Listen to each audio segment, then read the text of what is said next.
Hey, welcome back to the channel. This is the Beer Baron. On the previous episode, we talked about Marvel's 1993 annual cards. We talked about the first 9 of the 27 card set.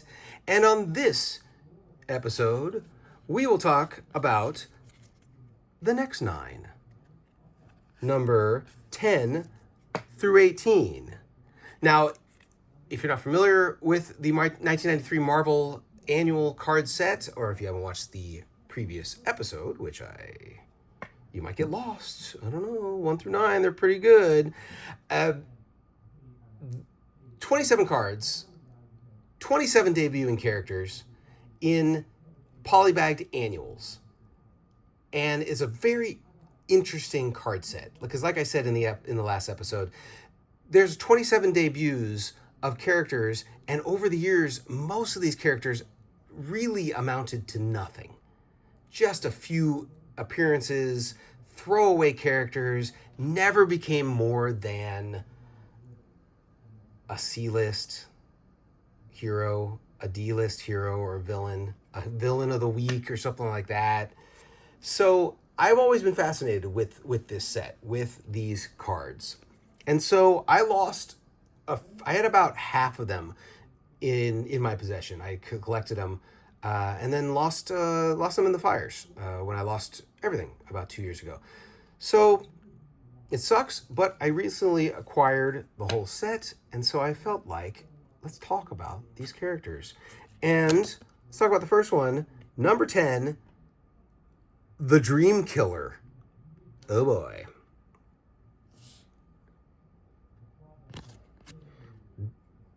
It looks like a Skrull, like a superpowered Skrull, but I assure you he's not. His name is Alex Tennyson, 6'6". Well, he's 6'6" as Dream Killer and 400 pounds as in solid form. So what does that mean? Oh, he was on Darkhawk annual, number 3. So he's probably some sort of alien, I'm going to say. A powerful astral being, there we go, being from the fantasizing part of Alex Tennyson's mind. Ooh, so he's some sort of dream animal, dream bad guy. A dream killer assumes a corporeal form to destroy the dreams and lives of Tennyson's enemies, and he has more than enough raw physical power to get the job done. He is a supervillain. That is a no-no. It's very interesting that they would stick him with Darkhawk, as something like this would be more probably akin to Sleepwalker. But I didn't work for Marvel in 1993, so I wasn't there to tell them, hey, let's put in the Sleepwalker annual. Dream Killer, excuse me. Doesn't matter. Dream Killer, Dream Walker only showed up 2 times in Marvel Comics. I have a feeling the annual was his first appearance, and maybe he had an appearance in the A through Z catalogs of the characters. I can't think of what the actual word of that is right now, but we're going to go A through Z catalog. There we go. You know what I'm talking about. Here's the next one. If you thought Dream Killer was awesome, Hitmaker. Bro, another supervillain. Not many superheroes in this yet. Orlando Sinclair, 5'9", 160, from the Wonder Man annual, number 2. All right. Look at that. Look at that 90s hair we got going on. All right. Hitmaker gained his powerful exoskeleton from a criminal organization, but instead of using it to carry out assassinations on their behalf, he went rogue and now works as a superhero. Okay, well, that's weird. A superheroic character for a major Hollywood studio. So why is he a supervillain right here? Big fan of H&M. This is weird. Okay, literally says supervillain on the front, and he had a superhero turn to not carry out assassinations, but he does work for a major Hollywood studio. So, that could put him still in the supervillain realm. I will say that. Hitmaker, how many times did he show up? 4 appearances. So counting the annual, 3 other appearances. Who knows how? That's just poor managing of resources. All right, we got number 11, the the assassin, a very generic name. The assassin looks. I think she's a robot, or I think it's a robot. I'm getting the Japanese vibe, Asian vibe right here for them, for her. Yes, it is. Mimiyoshi 55120 from the Namor annual number 3. Okay. Alrighty. Here we go. This is the type of sentence I like to read. A nuclear-powered robot killing machine in the guise of a beautiful Japanese woman. The assassin meekly awaits the command of her mysterious master before destroying his enemies. Spoiler alert, she was created by Apocalypse. So why are we sticking her on a Namor annual? I don't know. I should read that issue. That should be really interesting. So she's a Japanese assassin. She did Apocalypse take her brain and put it into a android body? I mean, I got more questions than answers right here. Definitely a supervillain. Doesn't work for a Hollywood studio. The assassin. 3 appearances. Now, her first appearance was the annual, and she was in another, I think a few years ago, for the Guild of Assassins in a Deadpool issue. She was in one issue, and then I think she was in the background of another issue. So, okay. I mean, it's kind of cool. I would have gone with just, her name is Mimiyoshi, and not the assassin, the more generic name. Oh, hello, Lazarus. Have you rise from your tomb? Push back the stone? Didn't think you were going to get some Bible talk, huh? Super villain, Lazarus. Oh, no. Alrighty. Todd Hunter. 6 foot, 130. Wow, very skinny. 6 foot, 135. The Incredible Hulk annual number 19. All right. That's very 90s. Look at that. He's just got an exosuit with a crazy, like, half cape. Streamers. Apparently killed by his treacherous wife and partner. Apparently. Do we not know this? All right. Killed by his treacherous wife and partner. Sounds like Spawn. Are they just making Spawn? The physically challenged Todd McFarlane, physically challenged Todd Hunter returned from the grave with incredible telekinetic powers to exact vengeance on his killers. Why is he a supervillain then? I don't think he's a supervillain. I think that would be a revenge-filled heroic man. All right, so clearly this has got to be a Spawn-esque character. Come on. How many times did Lazarus show up? 5 appearances, including Civil War. He was in the Civil War. All right. Decided to dust him off. Lazarus and Nightwatch. Put them together. You guys aren't familiar with Nightwatch. Nightwatch is basically a Spawn ripoff, if I've ever seen one. Here's the next one, the Devourer. All right. More generic names. God, and he's a superhero.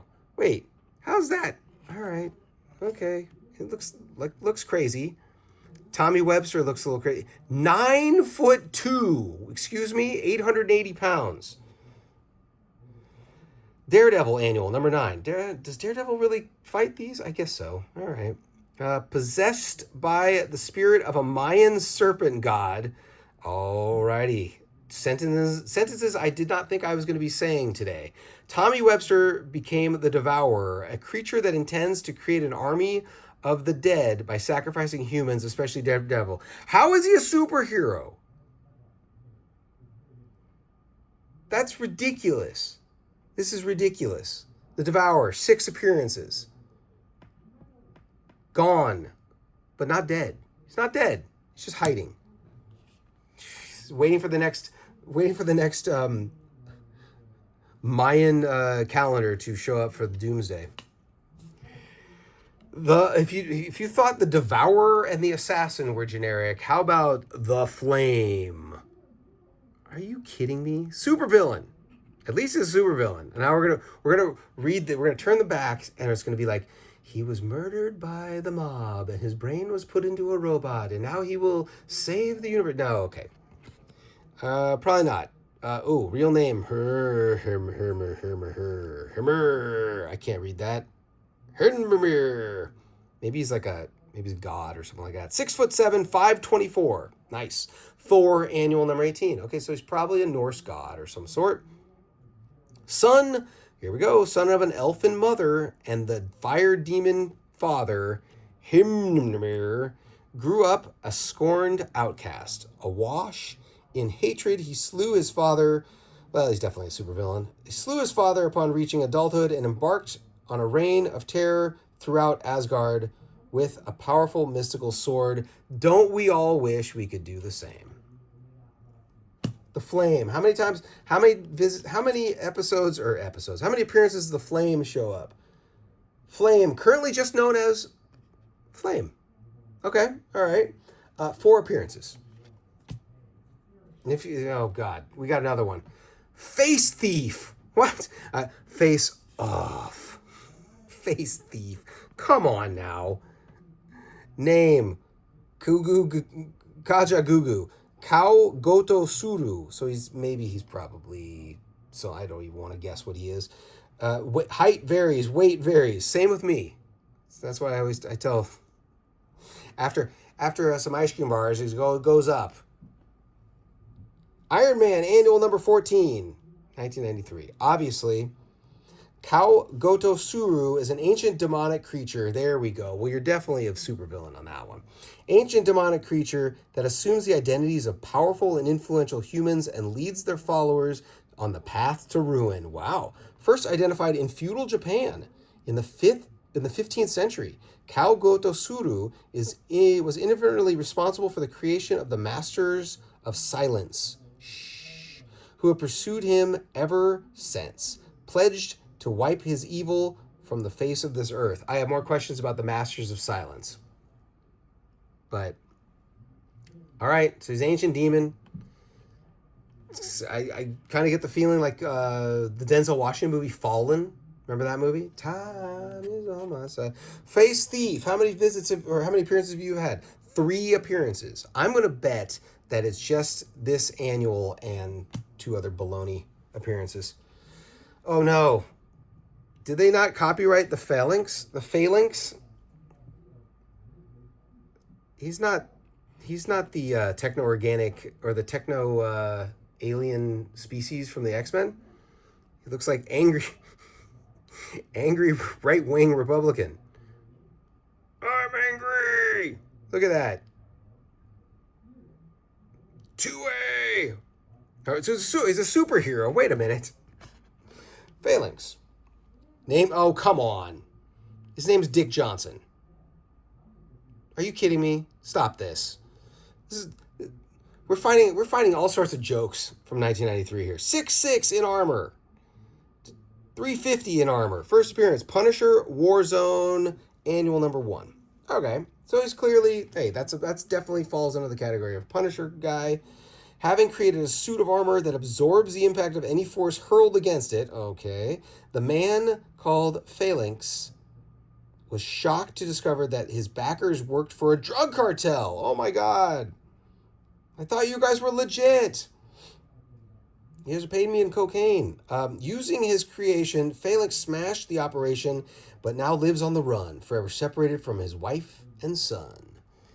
And it rhymes, and you didn't even know it. Phalanx. How many appearances was Mr. Phalanx? Yes.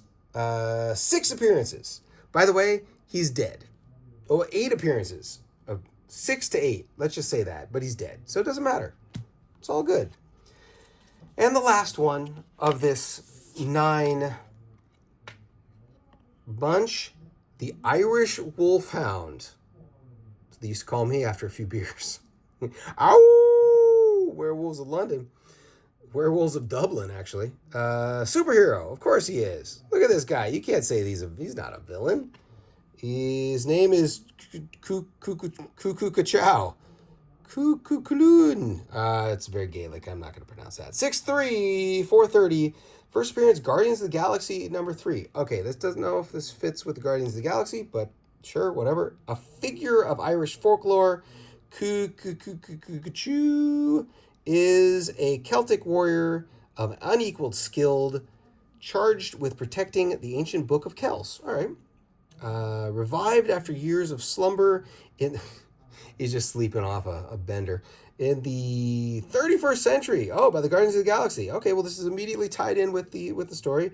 The Irish Wolfhound takes up spear and sword once again in the name of justice. All right, can't go wrong with that. Wake him up. Get to work, buddy. Irish Wolfhound, 5 appearances, but he does exist in the future. And then it says in parentheses, this version of Irish Wolf. I don't know if it's the same guy or maybe it's a different person. Maybe it's spirits go...